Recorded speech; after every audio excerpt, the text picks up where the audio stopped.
ಕಲ್ಪನೆಯ ರಾಶಿಯಲಿ ಭಾವನೆಯ ಪಾಶದಲ್ಲಿ ನೆರಳ ನಟಿಹೆ ನಾನು ಲೋಕದಲ್ಲಿ ಕಲ್ಪನೆಯ ರಾಶಿಯಲಿ ಭಾವನೆಯ ಪಾಶದಲ್ಲಿ ನೆರಳ ನಟಿಹೆ ನಾನು ಲೋಕದಲ್ಲಿ ಅಸಾಧ್ಯವೇ ಸತ್ಯ ಎಂದು ನಂಬಿ ಬದುಕಿದೆ ಗೆಲ್ಲಿ ಅಸಾಧ್ಯವೇ ಸತ್ಯ ಎಂದು ನಂಬಿ ಬದುಕಿದೆ ಗೆಲ್ಲಿ. I'm sitting with Swami Suddhananda in his beautiful ashram in the shadow of Arunachala. We're sitting in a very cool veranda looking onto his beautiful ashram, and I'm going to ask him some questions for blueprints for awakening. Swamiji, these questions are designed to unfold and explain the teachings of Ramana Maharshi as set out in his original booklet, Who Am I? And Self-Inquiry. The first question is, Ramana proposed the fundamental question, who am I? Who are you? Right. If I have to really answer the question, I should keep quiet. But then, for somebody who has asked the question, he doesn't understand my silence. He shall misinterpret the silence. If I don't say anything, which is really truth, because who I am is a nameless entity. So, if I don't say anything, the person will misunderstand. He'll think I don't know anything. Because very simple as that. Not only who I am, but also anything for that matter. Let's take an example, this one. It's like a mala. It's like a, if I ask you what is this, you will say it's a bead. It's not a bead. It has a name called bead. What it is nameless.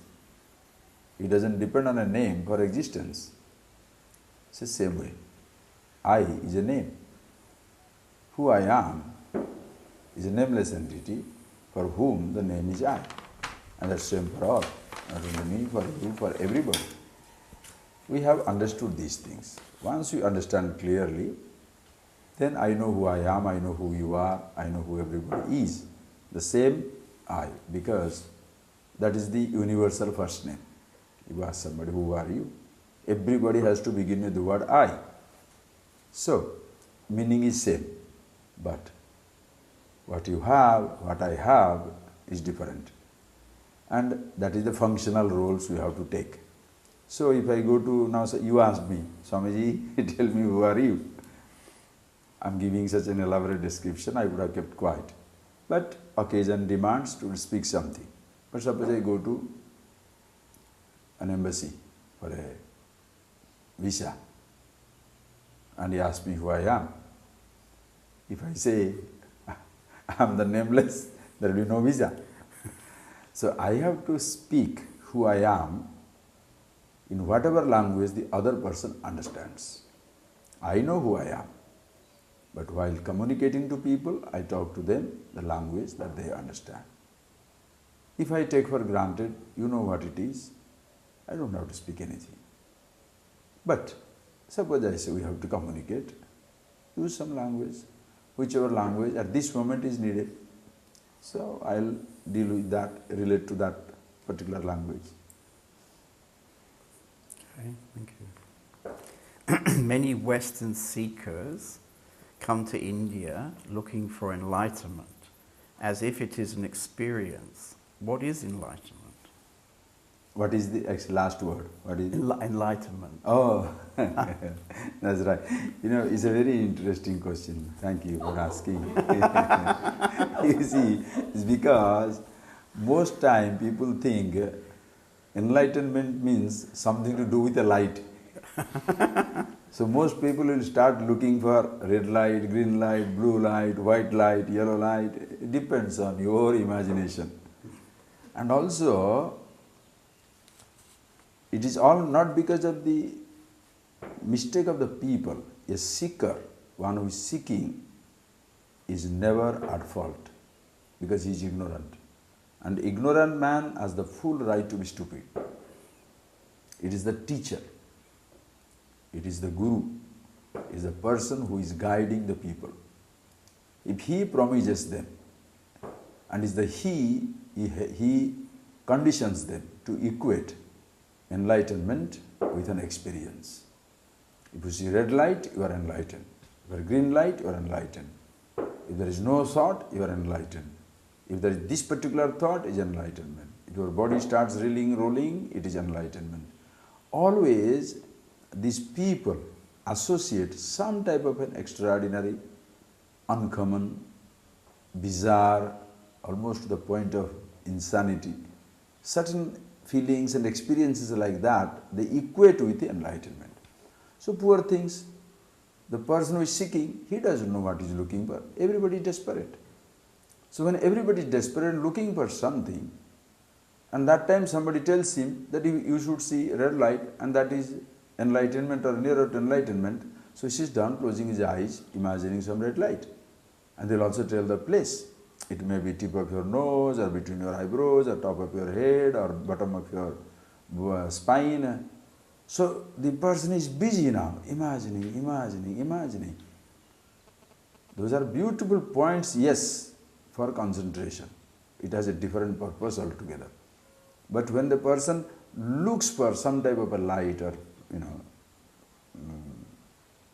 built up or sensation as an experience, then he looks for it.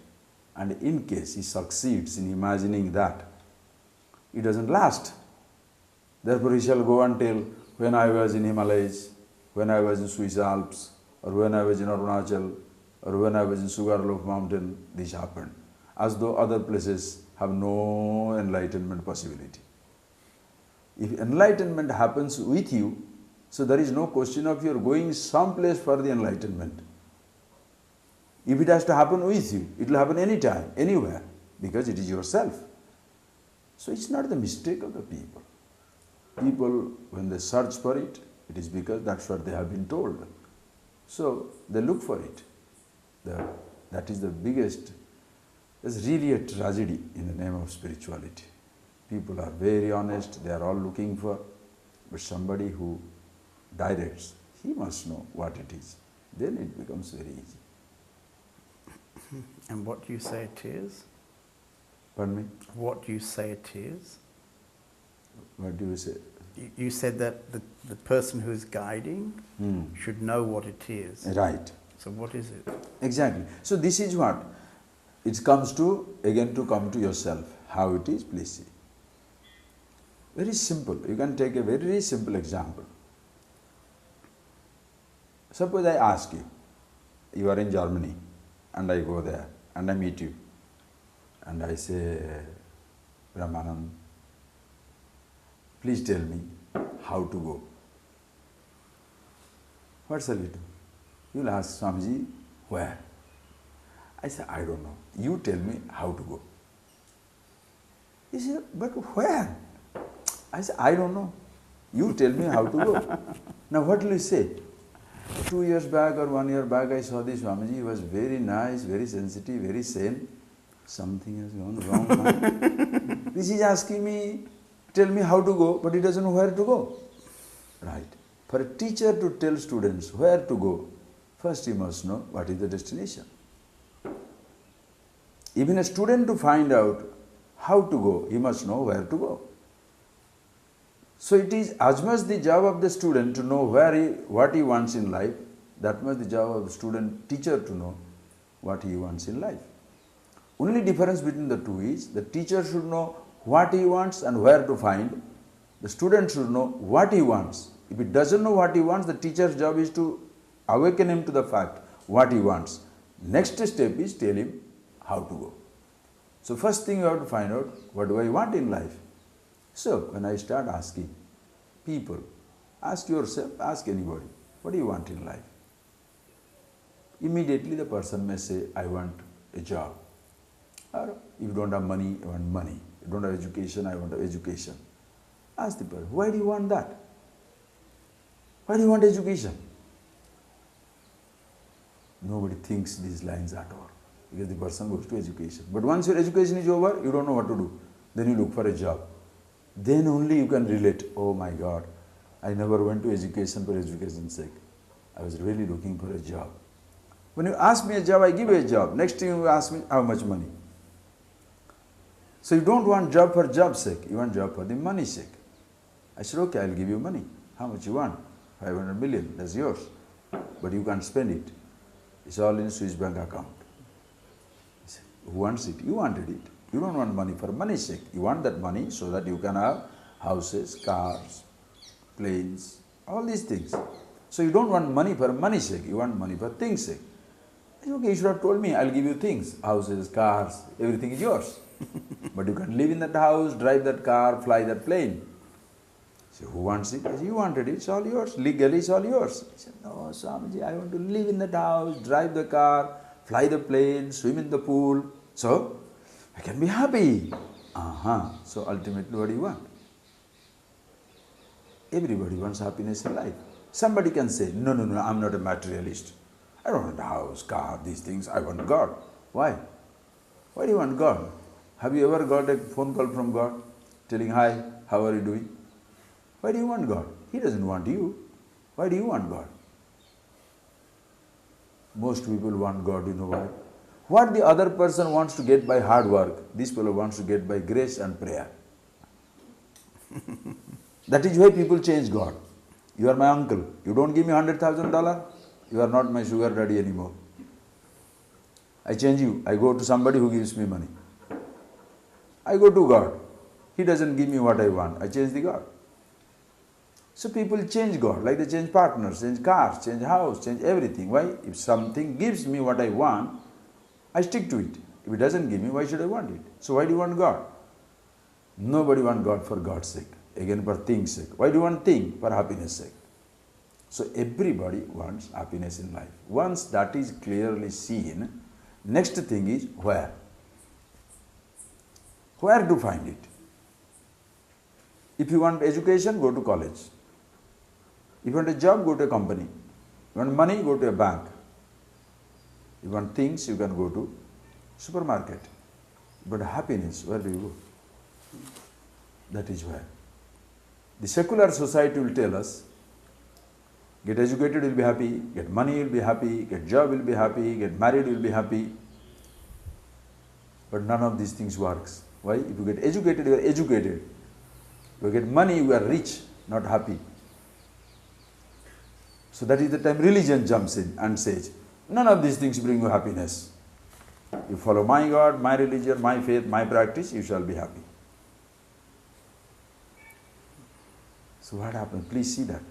So both are equating that education with happiness, money with happiness. Secular person will say, indulgence is happiness. Have everything, you'll be happy. Religious man will say, renunciation, you'll be happy. Forget all these things, or come to my God, you'll be happy. Now, what happens? Both are giving wrong addresses. Because if you say happiness is there, please think, if you say happiness is there, you shall be unhappy. Why? In the absence of that something, what shall I do? If my happiness has a reason, if there is a reason to be happy, when the reason is withdrawn, happiness is gone. That is why when a wife goes, your husband goes, your money goes, your job goes, your faith goes. Somebody can shatter your faith. Like time can snatch your husband or wife, your wealth, your job. A more intelligent person can snatch your faith, can destroy your faith. You can't stand it. That is why most of the people will not like to expose themselves to thinking. So where do you go? There is no such place outside. So suddenly somebody will say happiness is inside. That is what usually religious language is, that happiness is inside. There is a difference between a very simple statement. Happiness is inside and happiness is yourself. If you say happiness is inside, your search moves from outside to inside. Search never ends. When you say when you say happiness is yourself, when you find yourself, you find happiness. And this is not a statement, just like a statement. You can see it from your experience. In any moment of happiness, you are with yourself.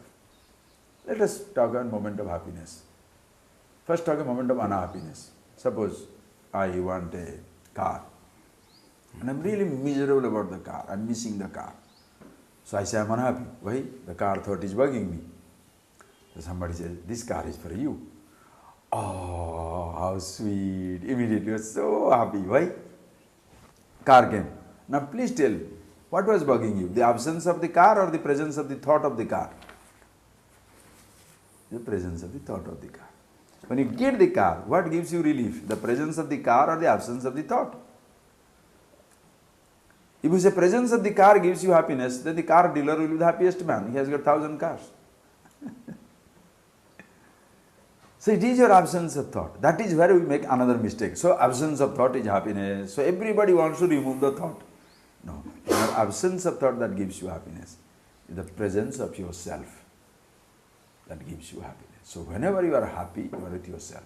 So what you are looking for in life is happiness. What is the happiness? It is in yourself. So what are you looking for in life? Happiness or self? You are looking for yourself. So when you find yourself, you find your happiness. So that's what a person is looking for.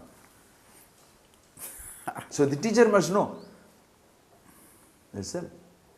Not just a statement. Self means some imaginary thing you should. So some people equate that self with some fancy light or some green light or some sensation, some extraordinary experience. Oh, when I went in the near mountain, I saw that I was with myself. So that mountain is yourself, right? Or that light is yourself. That is how people get destroyed. But they don't know what they are looking for. The person tells them that, so he goes into it. Just like secular education trains us. Get educated, you'll be happy. Get money, you'll be happy. That's a wrong statement, because that does not mean education, knowledge, money doesn't mean anything. No. They shall give us comfort. When you are educated, you are rich, you have got everything at your disposal, you'll be very, very comfortable. But at no time, please, we must equate comfort with happiness. Because you can be very comfortable, very unhappy. Air conditioned nightmare, Henry Miller. You can have everything air conditioned, inside, you are out. So, person must know about himself. Are there any qualifications for enlightenment? Any Is sadhana necessary? qualification? Is sadhana necessary? The first qualification is you must look for it. You must look for it. That's the biggest qualification. You must look for it. Look for it means you must be sure what you are looking for in life. Because unless you know what you are looking for, nobody can tell you that. As long as you are looking for a cricket bat and a ticket for the cricket, bat ball, baseball, you are looking for a girl or a boy, and if I say happiness is yourself, you think I am nuts. The person must look for it. It's very important. That's the basic qualification. What they in Sanskrit they call mumukshu. Mumukshu. Mumukshutva means let me be free. Let me be free. Let me be happy once for all. Free once for all. There is no question of for some time. Sometimes happy, sometimes miserable. You know, this type of little passing comfort. No. I must be happy once for all. Free now and once for all. That type of thing I want in life. When you look for that, you shall see. Suddenly everything falls apart. Why? Nothing can fulfill this expectation. No relationship, no object, nothing can fulfill this expectation. Everything will fall apart. And that time you discover, you really can't blame the object. Because when did the object promise me happiness? Please tell me. When did gold say, take me home, I'll make you happy? When did diamond say, take me home, I'll make you happy? It's human imposition. Just like in a piece of paper. A small little piece of paper, 500 euro. If you give it to an Indian cow, he'll chew it and never even burp. Because he won't say, oh man, 500 euro dinner, ooh. He won't say that. He won't say that. It's a stupid piece of paper. But 500 euro, for that you can kill people. They kill each other for that stupid little piece of paper. This is conditioning. Same thing imposed. Woman gives me happiness, man gives me happiness, things gives me pleasure. No, they don't. They don't have it to give it. Don't blame the world for it. Gold never said it gives me happiness. I have imposed happiness on the world. That is why I am in trouble. So the society which does that, they put everybody into trouble. And if the secularism says imposing happiness in the object, religion will say there is no happiness in the object. Samsara, dukkham, the whole world is pain. What nonsense. You can neither impose pain on the object nor pleasure in the object. That is why a person who is running towards the world seeking for happiness is as stupid as even a person who is running away from the world thinking there is unhappiness. You can't run. You have to be yourself. So the first two qualification will be this. But not many people will recognize by themselves. Some matured people can recognize from their experience. My God, I have done everything. All I wanted to do, education, money, job, everything. After that, what? The person doesn't know his confusion. So that is where the teacher comes and just gives him a direction. Don't worry about frustration. It's natural. Go on to yourself. If the teacher knows. Or else, when you are frustrated, like most of the people in the world, when they are frustrated, education did give me, money did not give me, job did not give me what I was looking for. So they try to experiment on drugs and sex and the liquor and this and that. So they are destroyed. Because the person doesn't know, there is no guidance. A person who is frustrated in life is an ideal student. The Upanishadic Rishi, the sage, will be happy when a frustrated guy comes to him. Good. At last the fellow is having the right moment. Could we call this a kind of moment of becoming hopeless? You can say anything. You can come home, come truth, come whatever you say. But that is what it is. The person takes a turn towards himself. You have come to India so many times, you must have seen. There are so many holy places in India, especially river banks. Do you know why? Because wherever the river takes a turn towards the source, that becomes a holy place. Symbolizing whichever incident in your life helps you to take a turn towards yourself, a very holy incident. It may be the death of your father. It may be the collapsing of a business. It may be parting from your best loved person. But suddenly if that takes you towards yourself, it becomes a very auspicious moment. But if it takes you to liquor, if it takes you to suicide, that is where needs direction. When a person is frustrated, he can go into enlightenment, he can go into depression. If the tradition is there, teacher is there, then somebody is there to guide. The person no more considers himself unfortunate, miserable, but he can be directed towards himself. Yeah, I mean, I can see many times that it takes some kind of very strong situation on the outside to bring somebody to really look for themselves. True. Yeah. Some people, you see, what happens is, please understand, there are two types of people. There are some people, those who learn from their own experience. They need that heavy kick to understand life is tough. They need to be frustrated, they need to lose their business, they need to lose their people, they need to lose everything to know, oh my God, it doesn't pay. They are intelligent, because there are many people who don't learn from that experience also. So a person who learns from his experience is smart. But the smarter guy is one who learns from others' experience. You don't have to burn put your finger into fire to know the fire burns. I have seen people burning their fingers in the fire, so why should I put my finger into fire? I know these things have not paid. Okay, therefore does not mean, oh, he has got a car, he's a billionaire, he's still miserable, therefore I don't be a billionaire. No, find your happiness first in yourself, then be a billionaire. What's wrong with it? Billions are for, not only for your sake, I mean, for others' sake. you're traveling a lot in the West, Yes. and you probably see many times how Western people are very busy with relationships. Yeah, my lover, my wife, and this relationship story collapses, and then there's a choice. Yeah? You can move, as you say, towards yourself.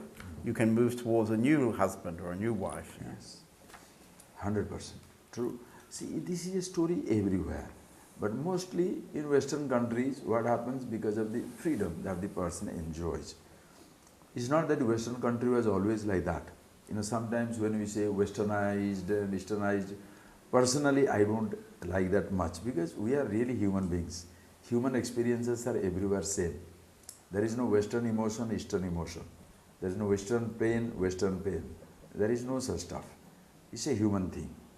50 years back, 100 years back, your father, your great-grandfather, they were living exactly as people are living in Orient now. There are also arranged marriages. There are also, communities. There is not much migration. Same village, hundreds of years old, people living. I have gone to France, so many those they call it medieval villages. So beautiful, so nice, almost like our own home, our own village, where my father has been living for hundreds of years. My father, grandfather, great-grandfather, hundreds of years. Nobody has moved out. But our generation is slowly moving out. Same thing also now in India, what has happened there is happening in India, China, East, it's no problem. So, it is inevitable part of it. It's inevitable part because you have to look for your love and affection. It's a big investment. People sometimes ask, about arranged marriage. Swamiji, in India, what do you think of arranged marriage? It's simple thing. Arranged marriage has a lot of advantage as well as disadvantage. As even love marriage also has advantage, disadvantage. Both are like that. In arranged marriage, first thing, it helps out people who are not outgoing. Not every girl is outgoing. Not every boy is outgoing. Many are very shy. They will not just, try to get into a relationship. Very difficult. Next. For such people, when the parents and the friends bring two people together, there is nothing to prove. I meet you, you meet me. Do you like me? As much you have right to say yes or no, that much the girl or the boy, that much the other person has the right to say yes or no. So you don't have to prove anything. So you like the person, you marry, you live together. In case of love marriage, where you have to find your person, first thing, you have to make yourself available. That the person is there to marry somebody, should like me. So I must make myself available. I have to dress myself well, I have to do this, do that, because I must be little approachable. Next, you have to also prove yourself that you really love somebody. And usually, how do you prove yourself? You sleep with the person, sometimes. And once it is over, sometimes the charm is gone. The secrecy is finished. You know, an open book. Maybe I'm tired of you. I get away. Then what happens? The person becomes very frustrated because he or she feels used. Not only girls feel it, boys also feel it. Because you have invested everything, your faith, your emotion, everything. You are finished. So that is the time the problem comes up. And it all comes with a basic idea what? The most abused statement in the whole world's literature as well as the speech. I love you. It's the biggest mistake. It's the biggest lie. Please see how it is. Suppose I ask somebody, other day I was asking somebody, whom do you love?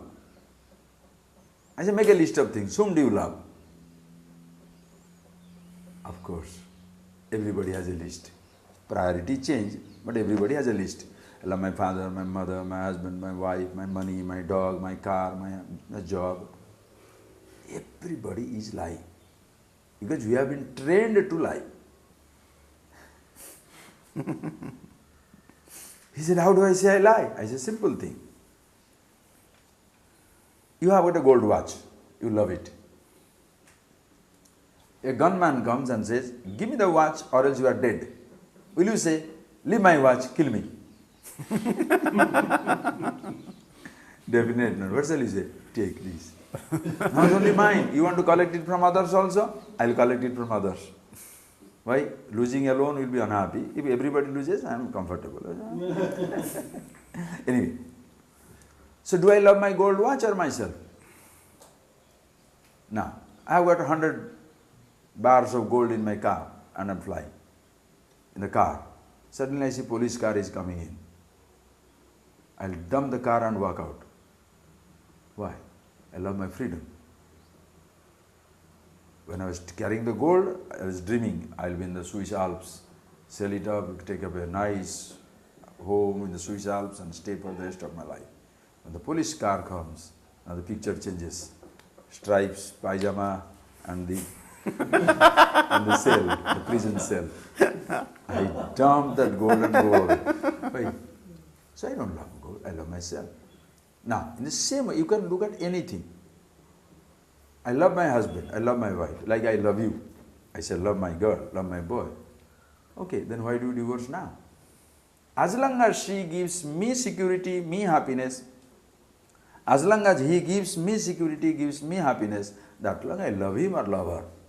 The moment she or he becomes the cause of my insecurity and pain, I give her up, give him up. So whom I love? Myself or the person? You love yourself. And please understand, friends, it's something very important. This is the idea must change around the world. People think loving yourself is selfishness.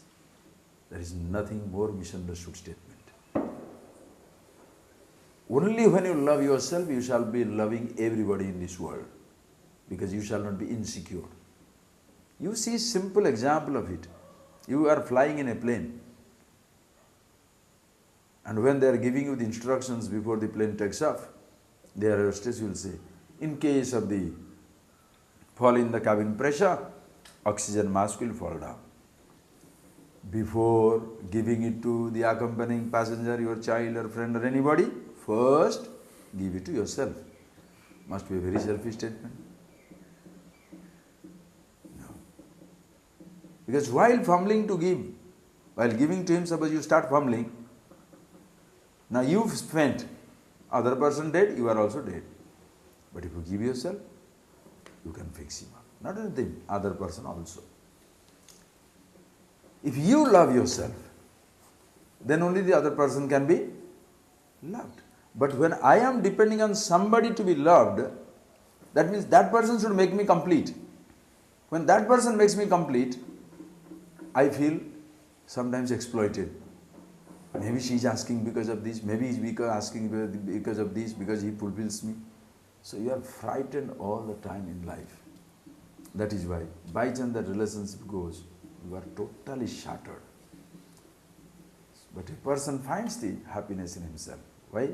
Because, simple thing, your object or love is source of happiness. First question when you asked, we proved happiness is myself. So object of love is source of happiness. If I love myself, I must be source of happiness. And because you are source of happiness, you love yourself. You can't escape this. That is why everybody must love himself. It's an injunction. Either you do it or live life at your peril. So how about spiritual practice? Does that help us? That is exactly spiritual practice. Ah. This is exactly spiritual practice is all about. Right. When you are happy with yourself, you are happy with everybody else. You are kind, compassionate. You don't exploit anybody. I don't have to exploit anybody in this world. Why? Because I am happy with myself. Who exploits? Please think, who exploits? When I am miserable, I will exploit people. You cannot stop exploiting. Like a person was asking somebody, I mean, I don't hurt people. I said, don't tell that. As long as you feel hurt, you cannot stop hurting people. And if you don't feel hurt, you will never feel hurt. You will never hurt anybody in life. Just think. If you can't offend me, you can't offend me. Why should I get angry with you? Because who I am is something, so I'm so sure of myself that what all you talk about me doesn't fit into me. Suppose you say, Swamiji, you are fat. You're talking my body, not me. Oh, you are so rich. You're talking about the ashram, not me. Oh, you're so poor. You have nothing to go. You're talking about the material condition. Oh, you're so intelligent. You're talking about mind. You're so dumb. You're talking about my thought. You're not talking about myself. So why should I worry? So that is where this is the ultimate spirituality. Ultimate spirituality. You are seeing yourself. That, and this is what is needed for the world.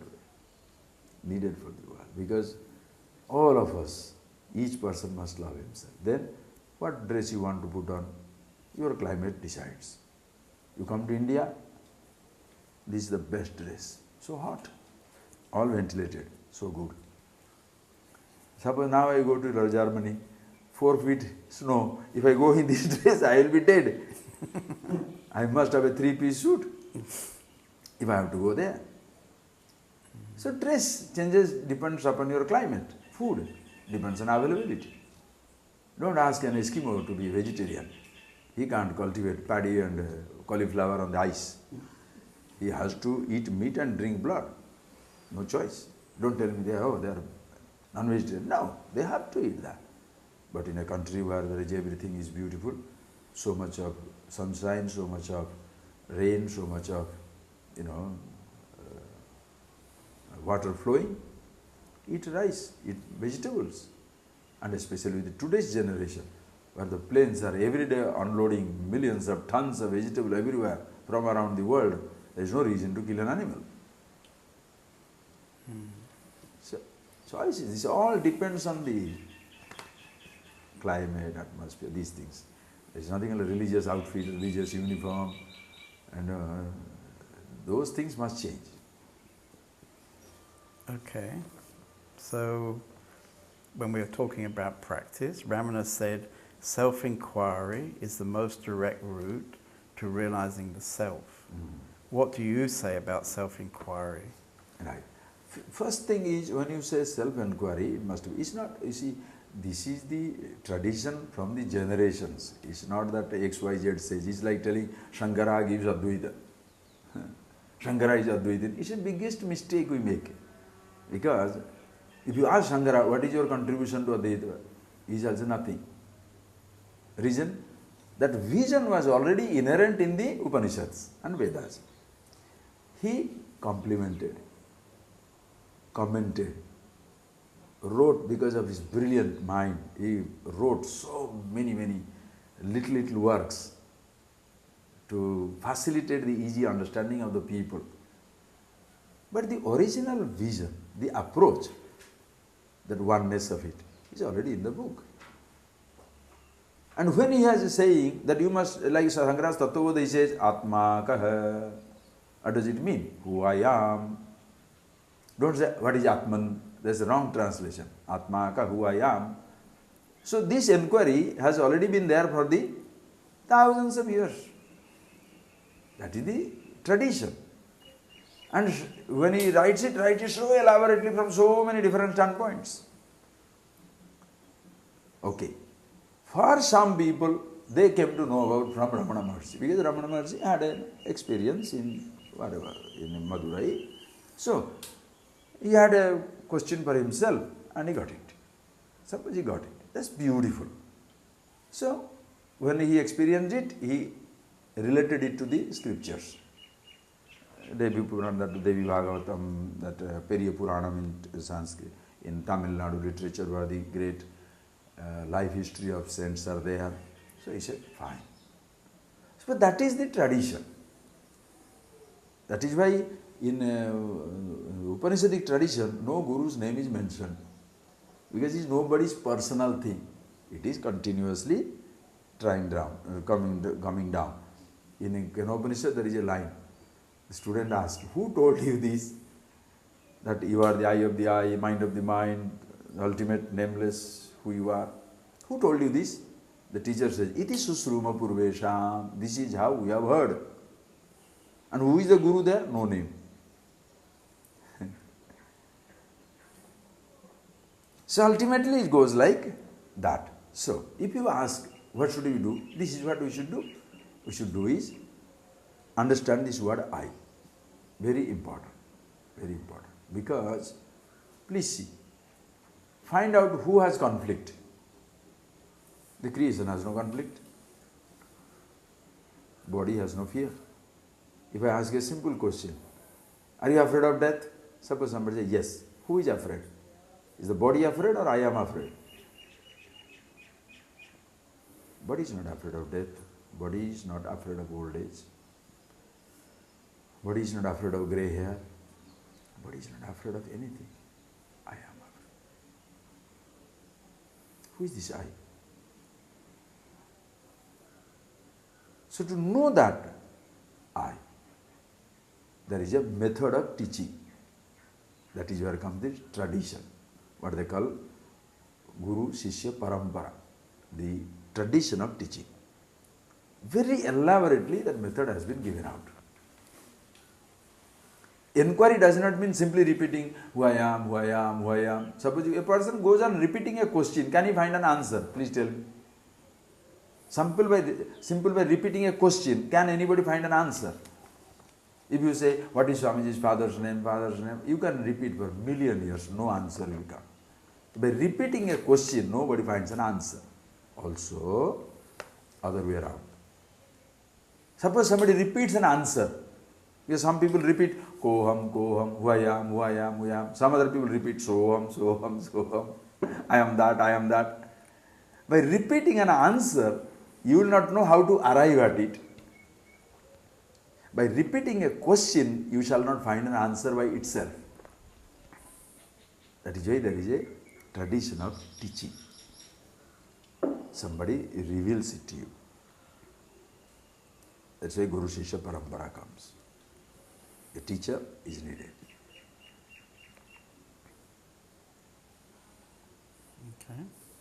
When Ramana was asked, when will the realization of the self be gained? He replied, when the world, which is what is seen, has been removed. Well, that particular when the world, which is what is seen, has been removed, there will be realization of the self, which is the seer. What is the true understanding of the world and how to remove the world? You see, what happened, the trouble in this type of question answer will be, you are referring to a person. So whatever I say, sometimes chances are it will dismiss the person. It will be looking like a disrespect. So somebody shall say as though I am trying to dismiss somebody. Okay, if I change my language, suppose you say, somebody says, removal, that way, sort of removal of the world. Logically, if you start thinking, removal of the world means removal of my body also. Can I remove the world without removing my body? So what are you asking for me? You are asking from me that I should be dead, right? So if enlightenment means my disappearance of the world, that disappearance of the world will include my body, because I can't help I can make the world disappear without my body disappearing. So if my body disappears, what am I understanding it for? It's like learning the car. I learn the driving and then sell the car. For what? Then why did I learn driving? So personal reference now makes it little sort of a delicate to give a statement, judgment on that, Ultimately, what it means is enlightenment, whether you say the world is there or not there, it doesn't matter. Because that the world is there is not a problem. Please see that. That the world is there is not a problem. That I am there is a problem. Right or wrong? That the body is there is not a problem. That the body is hungry is not a problem. I am hungry. That the body is dying is not body's problem. So you're saying that the real problem is how we see the world. Exactly, and know about the seer, that the I, that is where comes the I. Right. A person must see himself. So you see, understand your nature, who you are, then let the world continue. How does it matter? Why should it disappear? Why my body should disappear? Why should thought should disappear? Why should anything should disappear? Let me disappear. Let me disappear means what? The sense of I, understanding, knowing what this word I means. It's a very one-pointed statement. It's only one word. It's not my statement. It's not anybody's statement. You go to Upanishad, he will tell you. Sarve vedayat padam, Sanskrit a little. Sarve vedayat padam amananti. Tapamji sarvani chayat badanti. Yadichanto brahmacharyam charanti. Tatte padam sangrahena prabhakshi omiti edat. Says in Nachiketas. Yamaraj, the Lord Death, teaches Nachiketas, young boy. See, all the Vedas talk about this. All the austerities are undertaken to understand that. Desirous of which everybody live a life of brahmachari, inquiry on this absolute. I shall tell you, Nachiketas, in one word. Om. Call it Om or call it Aham. Both one and the same. Aham means I. Om is the truth of the word I. Same, all the it all technical. But all the words mean only same thing, only one word. That is why when you understand one word, all the words simultaneously explode. Everything is understood. See how it is. Suppose you asked me in the first question, Swamiji, who are you? I have to begin I. I ask you, who are you? You shall say I. Ask 5 billion people, who are you? Everybody has to start the answer I. So I is the universal first name. So if I understand this one word, I understand everybody. The truth in me, truth in you, truth in all is one and the same. So who I am, who you are, one and the same. But what I have, what you have is different. I have a body, you have a body. My body is 50-year-old, your body is 60-year-old. Somebody 30-year-old. I have riches, you have riches. I have 5 million, you have 15 million. I have 5 rupees, you have 15 rupees. You have a job, I have a job. You have a parentage, I have a parentage. What we have varies, but who we are, invariable. So you see that very clearly. What you have, I don't have. What she has, I don't have. What he has, you don't have. But together we have everything. It's like an evening of dance. You, me, all of us are same. In a movie or in a drama, all of us are same. But you have a role. You are a king. Somebody is a police. Somebody is a dancer. Somebody is a musician. Somebody is an electrician. Somebody is putting the chairs. Now who is better? Everybody is same. But roles vary. Who is more important? Nobody. It needs all of us to have a beautiful show. Anyone can sabotage the whole thing. Now please see that. Hundreds of people is needed for a plane to take off. One single person can sabotage the whole flight. Trillions of cells are required for the body to function. One cell goes cancerous. You are out. Same thing, please see, in you, your mind. Hundreds of roles make you who you are. One role can destroy you. Husband in is affected, wife in is affected, your entire personality collapses. That's why when you know yourself, you are the best player in and through every role. That is why you don't have to throw your roles, you don't have to change your body, you don't have to change your religion, you don't have to change your belief, you don't have to change anything, you don't have to dismiss the world. Let it be exactly as it is. I play, walk out.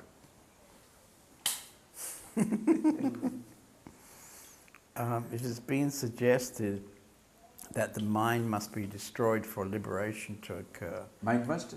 Sorry. Mind must be destroyed for liberation to occur.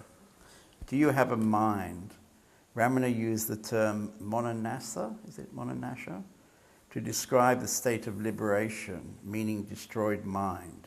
How to destroy the mind. It's really difficult to comment. As I told you, from that you can make out what you like. Because, see, the moment you attribute a statement to a person, Yeah. and I don't agree, it will be total disrespect to the person. Not only the person, the people who are holding on to that as the sacred, they will say, I must be an idiot, right? So, I mean... But do you have a mind? Of course I have a mind. Or else how am I going to function? How am I listening to you and what I am talking to you? It's a functional mind. But am I right in thinking? Am I right in saying that there is a kind of strong spiritual idea?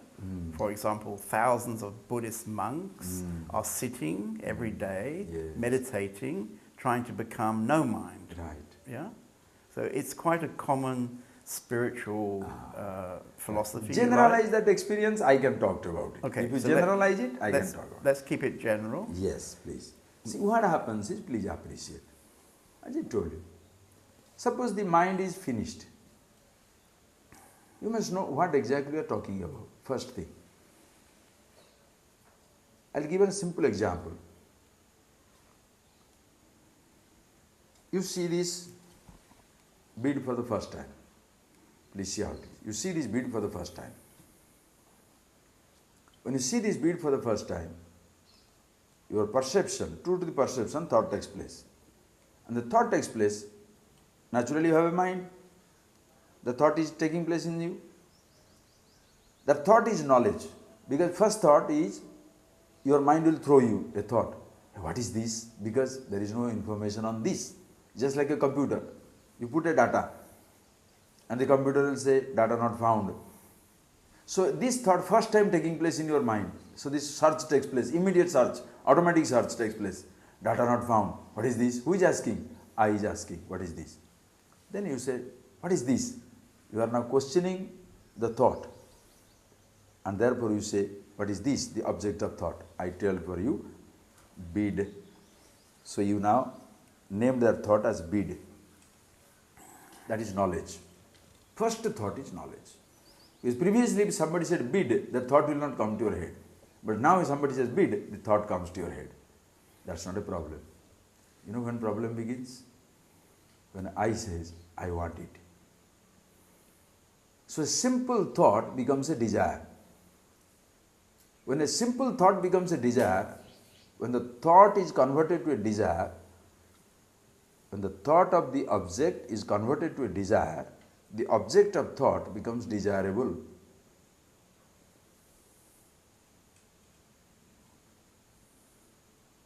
Then the struggle begins. Who should have it? Because 10 people make it desirable. Prices go up. Okay? So now you are in deep trouble. You have to have it. So you have made a strong desire of this one. Other 9 people will be very angry because they are not helping you to satisfy your desire. So you are now, from desire comes your anger. Those are different goals. Completely differently you are destroyed now. Alright, this desire, anger, hatred, who created? Who converted the thought to a desire? I. Now if you want to remove the desire, which one you should remove? The object? The thought of the object? Or the one who is converting the thought to desire? I. Now what are you destroying the mind for? What are you destroying the thought for? What are you destroying the object for? What are you destroying the world for? And I also you don't have to destroy, just understand. What is this word? Why this? What does it mean? Then it becomes a functional I. It's like a knife you take. You can use it for cutting vegetable, you can use to cut a throat. Is it mistake of the knife? So you say, no, the world should be knife free. What do you do when you are tied down? You need a knife to cut it. So because you don't know how to handle your thought, you think every thought should be destroyed, right? Every thought is destroyed. What do you produce? No unthinking people produce anything in this world except confusion. Person must learn how to think. not to think. That is where, when you understand about yourself, what happens is, okay, if you tell that a statement like mind is not there, what it happens is, it's like this, a river. When the water is flowing, we call it what? River. When the water is there, just water. Is the water river? But the flowing water is river. Water is not river, but the flowing water is river. Consciousness, yourself. Flow of thought. That's the mind.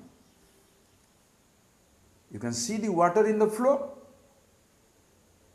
You can see the water as it is, or you can see the flow. We need both. Be yourself, the changeless. Enjoy the changes. Use the changes. Most of the time, this type of idea, where the mind should not be there, thoughts should not be there, puts people into such a huge mess, because you are trying to destroy something which is natural. Thought is needed.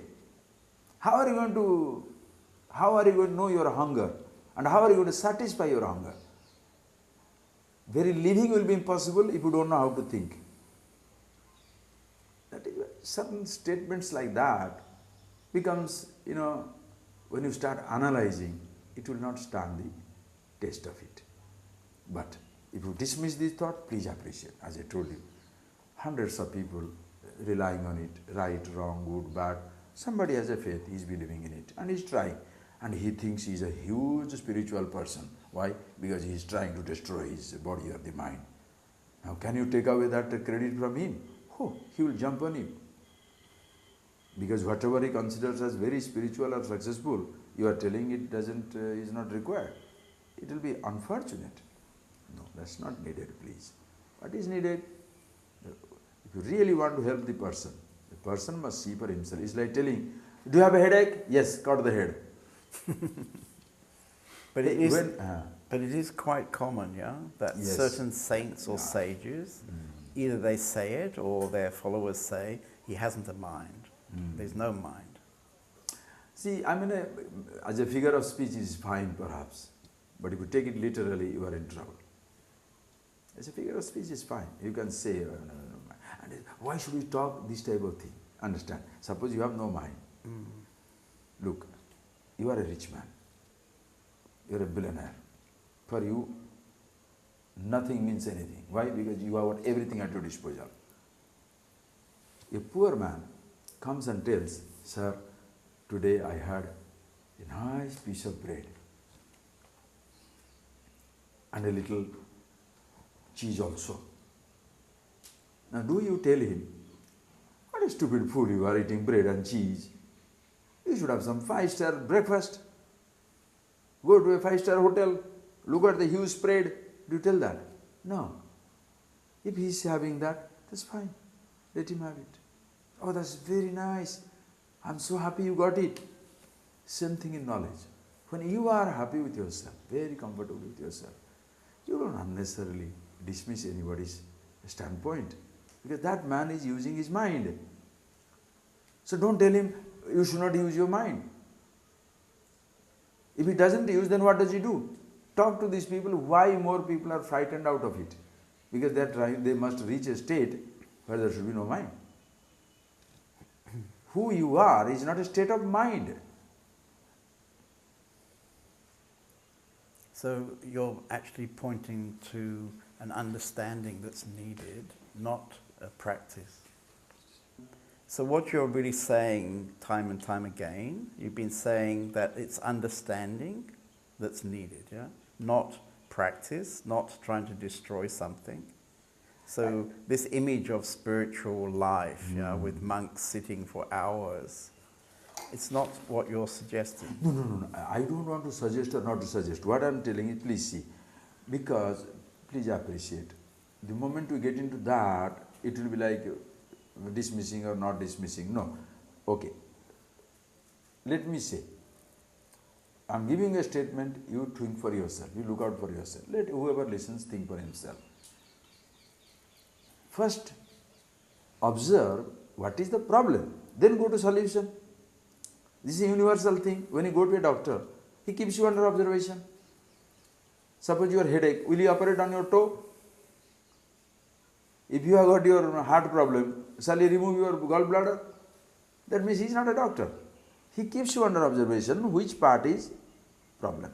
Like a person goes for your tire has leaked, it has a leakage. In India still they do that. They take it in the water, they pump it up and then put it in water. Wherever the air is going away, that point they patch. Now think for your life. What is your point where everything is leaking out? Where is the emptiness? Who, where from it comes? Your body is not a problem, world is not a problem, your perception is not a problem, it's a thought. And among the thought, I thought. So one thought, isolate and see what it means. And when you are doing it, what happens? When you are trying to do it, yes, that is the time other thoughts will keep coming up. Because when you are trying to see yourself, other thoughts may keep coming up. That is where different practices are told. How to keep your mind slow down, how to slow down your mind. Like learning driving. When you learn driving, you don't learn driving on 100 km speed. You learn driving in 10 km speed. But the purpose is not to drive 10 kilometers for the rest of your life. You learn 10 kilometers speed driving so that you can go 200 kilometers. Like that. When you want to understand yourself, immediately slowing down the mind is needed. So somebody can sit down quietly, somebody can listen to a song, somebody can do a practice, anything, but slow down the mind. But that time operate. Simply slowing the mind is not solving the problem. Simply removing the thought is not solving the problem. That time person must recognize himself, know himself. That is where the teaching. The person must know himself. Simply suspending the thought if he is solving the problem, please see, which most religious, most spiritual people will, sort of talk it as the ultimate, that, oh, there is nothing. If simply removing the thought is solving the problem, imagine, in our deep sleep, our mind is suspended for 8 hours. Do you wake up enlightened? So how do you think by half an hour suspending your thought you will be enlightened? 8 long hours you sleep, nothing. You wake up ignorant. Same thing, you sit down quietly, maybe mind goes away somewhere, thoughts doesn't happen. So somebody must be there to tell you. That is where comes somebody teaches, helps you to understand. Only helps you to understand. No guru gives you. No teacher can give it to you because it is already yours. And don't say, I don't need a guru. No, that's not right. Nothing in your life you have learnt by yourself.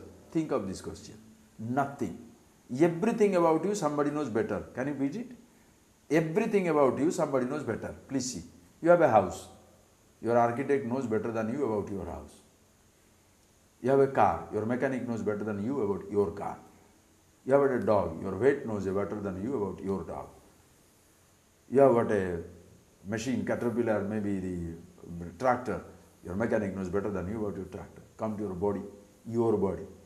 Nobody can touch it without your permission. Your doctor knows better than you about your body.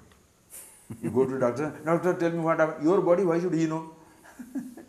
Same thing of mind. Please know.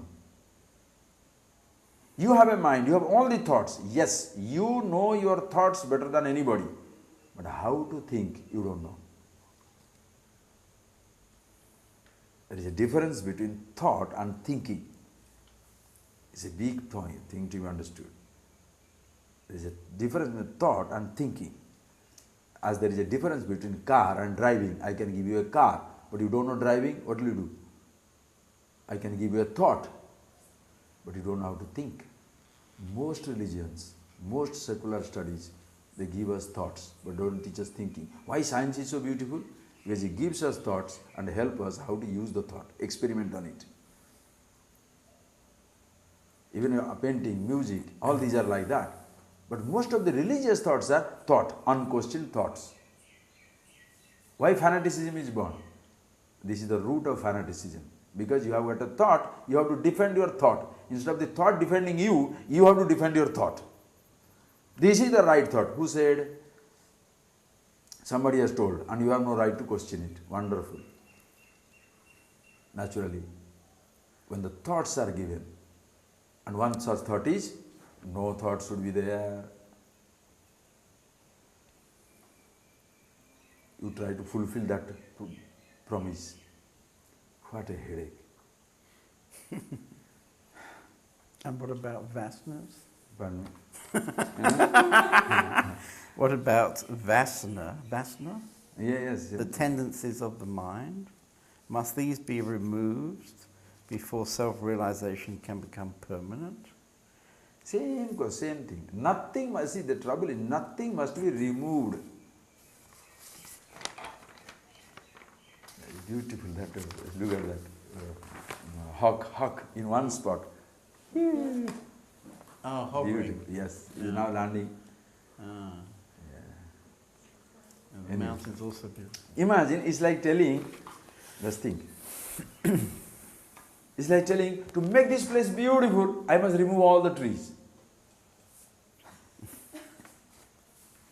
I must remove all the vasanas for the consciousness, for the myself to be seen. You mean to say, I, the infinity, is so incapable of handling few thoughts that every thought must be removed for me to see myself? What type of idea is that? It's like telling all the waves must stop, then only water can be seen. God bless you.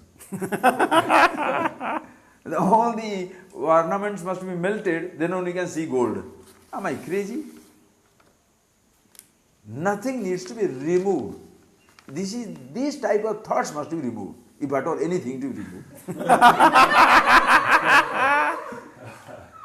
What is needed is a person must see, you pinpoint the problem and have the solution. That's the most important thing. So, mind is not a small house. Imagine. Today we can have fantastic examples. The computer you have, 100 gigabyte memory, 120 gigabyte memory. Why that such memories they have given?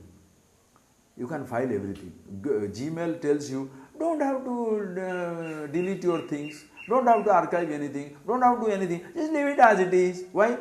20 gigabyte, free, push anything you like. What is the capacity of the mind computer? Trillion gigabyte. If every tiny cell is a byte, how many cells you have in your mind? Trillions of cells. How many gigabyte memory? And why should we remove anything to pack something? Let them be there. Why? As they say, if you forget your past, you may be condemned to repeat it. Let them be there. When they come up, you should not use it.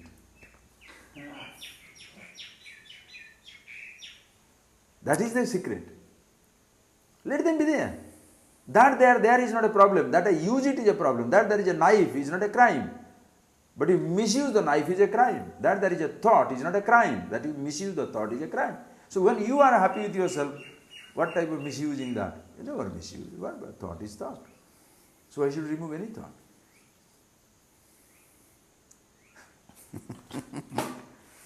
It appears essential to meet a guru and stay with that guru. Who is the guru?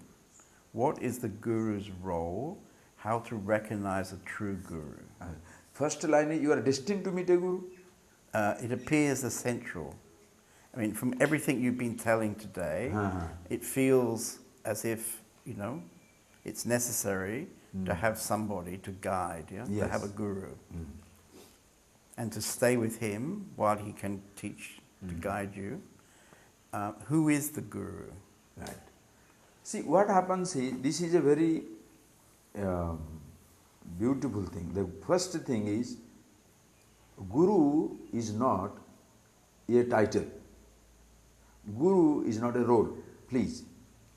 Other day somebody asked me this question straight. He said, Swamiji, are you a guru? I said, are you my student? If you are my student, I am your Guru. There is no Guru title, one Guru stamp on your back and you are a Guru. Guru of what? There is no such person. I am the Guru if somebody is my student. If he says he is not my student, I am not the Guru. What nonsense. So Guru is not a person. I am going to look for a Guru. You are not going to go for a Guru. You can say that, nothing wrong in that. I am going to look for knowledge. Knowledge happens to be with somebody. Please think, are you looking for a Guru or are you looking for happiness? Just see.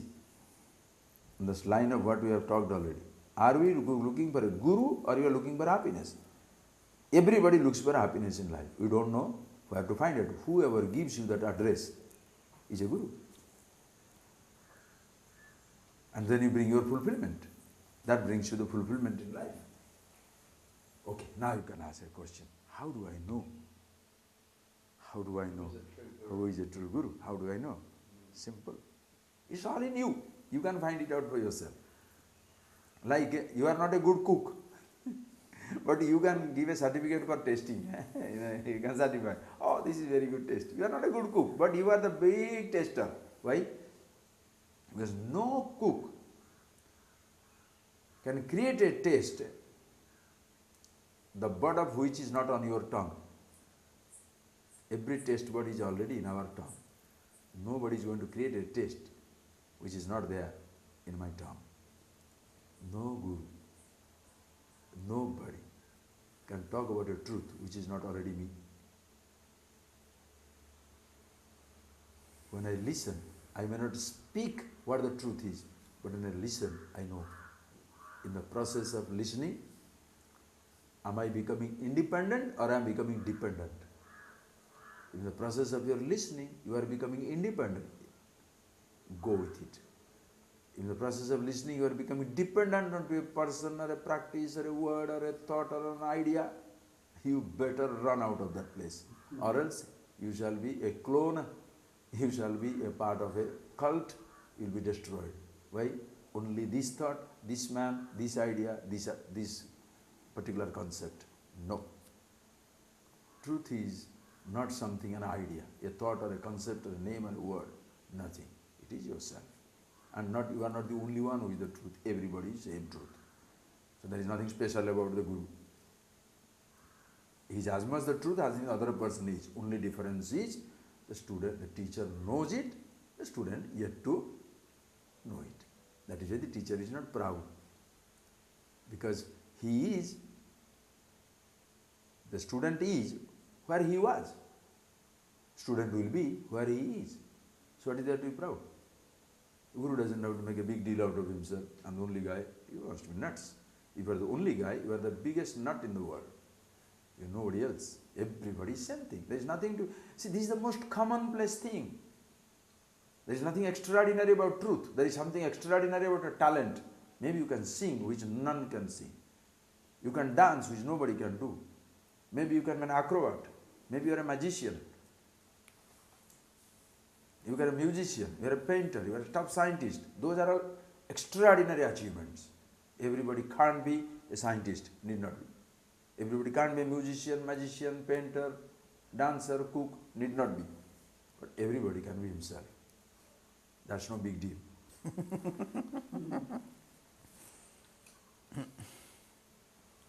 Ramana's devotees had tremendous devotion to him, and he to Arunachala. Please say something about bhakti, devotion, in the pursuit of awakening. See what happens, devotion comes out of knowledge. True devotion comes out of knowledge. Whether it is a devotion to a tree or a house or a person, like love. You can't love somebody unknown. Suppose I say that person is very nice. You can admire, just because I told. But the more and more you know the person, is kind, sensitive, doesn't exploit, helps everybody. The more and more you know about him, the more and more you admire. Same thing on God, a truth. The more and more you know about it, your admiration automatically goes up. The more about know that I am the truth, the absolute, this body is part of the total body. This micro is part of the macro. I don't stand apart. Just like a tiny cell in the body is taken care of by the whole body. So micro is taken care of the totality. And where is he? Everywhere. Which mountain? Every mountain. Which river? Every river. Which leaf? Every leaf. Which human being? Every human being. Which moment? Every moment. So where is your devotion to? Is there a specific place to be devoted to? A specific person to be devoted to? No. Your devotion itself. Because God alone is. He alone is existing. It's natural.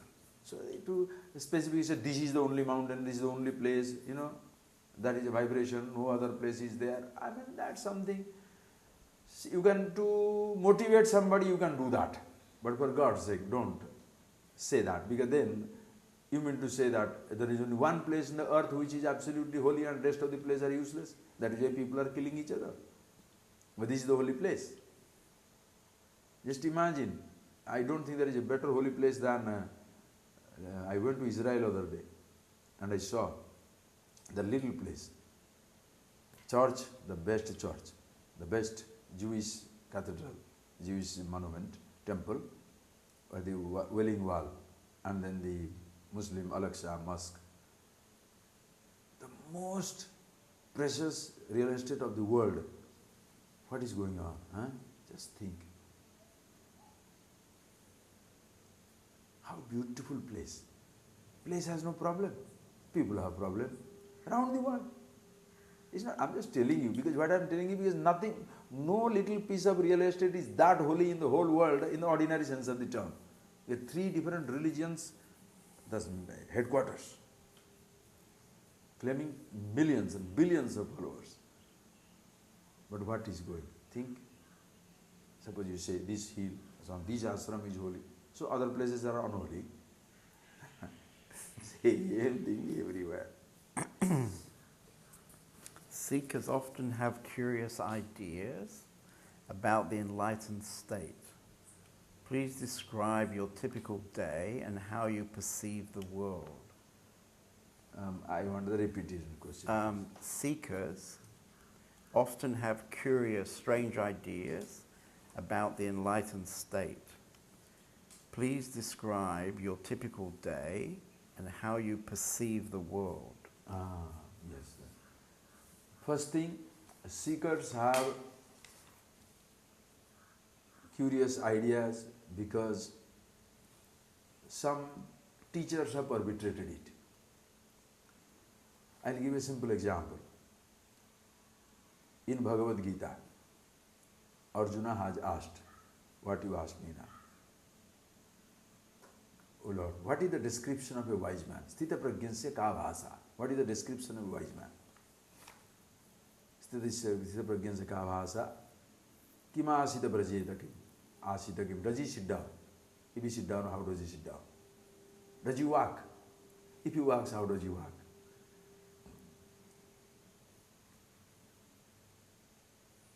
Sthita kim pravaseda. Does it speak? If he speaks, what does he speak? How does he speak? Sthiti kim pravaseta, kimasita prajeta kim. Say, how does he move, how does he walk? All these questions he asked. Sthita prajnasya ka vasa, samadhistasya kesava. One who is sthitadhi, whose mind is established in himself, enlightened, arrogant. Samadhi, always in samadhi. He is the samadhi, he is the meditation itself. For such a person, how does he talk? How does he sit down? What does he do? Does he talk? If he talk, how does he talk? Does he speak? If he speak, how does he speak? Does he sit down? If he sit down, how does he sit down? Does he move? If he moves, how does he move? You know, Krishna completely ignored the question. You know why? Because if he says, a wise man speaks Sanskrit and speaks very slow, tomorrow 5 billion people will start speaking Sanskrit and very slow. If he says, wise man means he sits on lotus, then everybody is on lotus. Does he move? Yeah, very fast walking. Everybody will start doing fast walk. It's like Gandhi, Khadad. So anybody putting on color, can you make him a Gandhi? A wise man may sit down in a particular way, walk in a particular way. But a particular way of sitting down, walking, speaking, living doesn't make you wise. A wise man can choose a lifestyle, but there is no lifestyle of the wise. Be wise and choose your lifestyle. That's why there is a beautiful verse in Sanskrit, they say, Sukha Tyagi, Sukha was a renunciate. Sukha, small boy, naked walked into the forest, total renunciate. Krishna Bhogi, Krishna was indulgent, involved with so many activities of life. Drupau Janaka Raghavu, Janaka Rama and Janaka and Raghava, both were great kings, shouldering the responsibility of an empire. Vasishtha Karmakarta, Vasishtha was a Karmakandi, a ritualist. Yete Jnaninas, all the five are wise people. So there is no wise man's lifestyle. Just because you are renunciate, walked into, it doesn't make you wise. Be wise. You want to be renunciate, choice is yours. You want to be an emperor, choice is yours. You want to only ritual, choice is yours. I want to make trillions and help everybody, choice is yours. But one thing you will not do, of course you can't say such thing. You know what? To a free man, you don't tell what he should. But at the same time, he doesn't go crazy, okay? Because sometimes people take this as a sanction for perversion. For what? For perversion. Perversion. Yes, because a person can, oh, you cannot tell me what I am supposed to do. How does it matter if I smoke, I drink, I do whatever I like? Well, I am a free man. In a society you can't do that. You might be the governor of the state, but when you're on the road, you better go on left or right. You may be absolutely free, but you choose to follow the rules of the world for the simple harmony of the creation. But you have the power to go beyond anything you like. So there is no wise man's lifestyle. A person, you be wise, whatever situation demands. Morning, get up, maybe go for a walk, come back, have a class, have a little breakfast, have a little lunch, have another classes, meet people. Suppose you take the responsibility of an industry, factory, company, it doesn't matter. Once you are wise, you can choose any role you like. You are a happy man, happy father, happy husband, happy wife, happy child, happy executive, happily teaching, happily moving, happily doing everything. Not that the wise man means only teach and nothing else. Who said that? You can be happy father, happy mother, happy husband, happy wife, happy anything, and happy teacher. So any role you can take happily. It's just like an actor. You don't give Oscar to the roles. You give Oscar to the actor. You've given us a profound discourse in awakening. When you would meet someone with a passion for awakening, what would be your short advice? Oh, such a person is there now, to keep that passion going until he sees himself. Okay. He must. Because that is something, it's a great blessing. A person is looking at himself, looking for himself. It's like a river has taken a turn. Whatever way you can help him, help him. Because the person is available. And that is the time he is vulnerable. It's like the snake, when he is removing his skin, very vulnerable time. You can kill them just like that. A person who is changing his lifestyle, looking for a direction, is very vulnerable. That's why if he meets the wrong people, destroyed. And these wrong people means these ideas. Enlightenment means color, light, thought destruction, remove any of these, remove all of that. And he is available, he is vulnerable because he is suggestible. He is available for suggestion. He is desperate. That is why you must, for God's sake, for your sake, never ever sacrifice your intelligence. Keep intact. Never surrender your intelligence. Never. Once you are convinced, that's right. Okay. that's fine.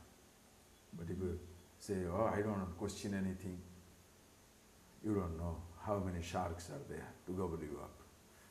Like in any other front, like any other field of knowledge. Every teacher doesn't teach. Every professor doesn't teach. There are professors teach, there are professors cheat. Every engineer is an engineer, every doctor is not a wonderful person. Some cure, some kill. Same thing in the spiritual field. So you have to be extremely careful, very cautious. In the process, am I becoming independent or dependent? So that is the big thing to see. So if you are becoming independent, okay, move on. Ultimately, when you say I'm free, listen, there is no reason. Are you happy, man? Yes. Why? The weather is fine. Weather changes, happiness changes. Are you happy, man? Yes. Because everybody sing the same song. Song changes, happiness changes. Are you happy, man? Yes. Because my teacher or my brother or my husband loves me. They change, you are finished. But suppose somebody asked, are you happy, man? Yes. Why? I am happiness itself. Nobody beats him. Thank you. Nice, thank Is there anything else you'd like to add? No. What is that to add? Yeah. Is all these are, what all I spoke is only addition. Because what is truth is,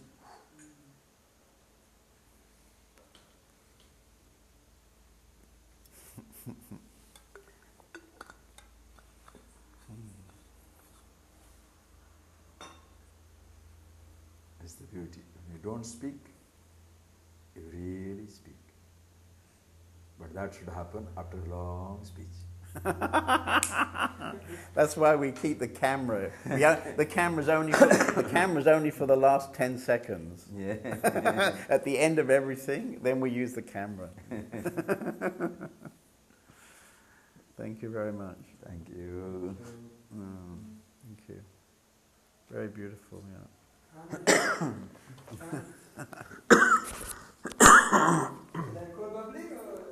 Call them. You can go up. Now you can go up. Oh, okay. So you can see everything and take some more beautiful thing and have little food and then. Thank you. Yeah. Thank you very much. Thank you so much. Only the problem thing is, personal thing comes now. I am always feeling, because you see, it's like this. Simple thing, please understand. Yeah. If you speak the truth, you don't have to tell somebody is wrong. If they speak the truth, other person is automatically wrong.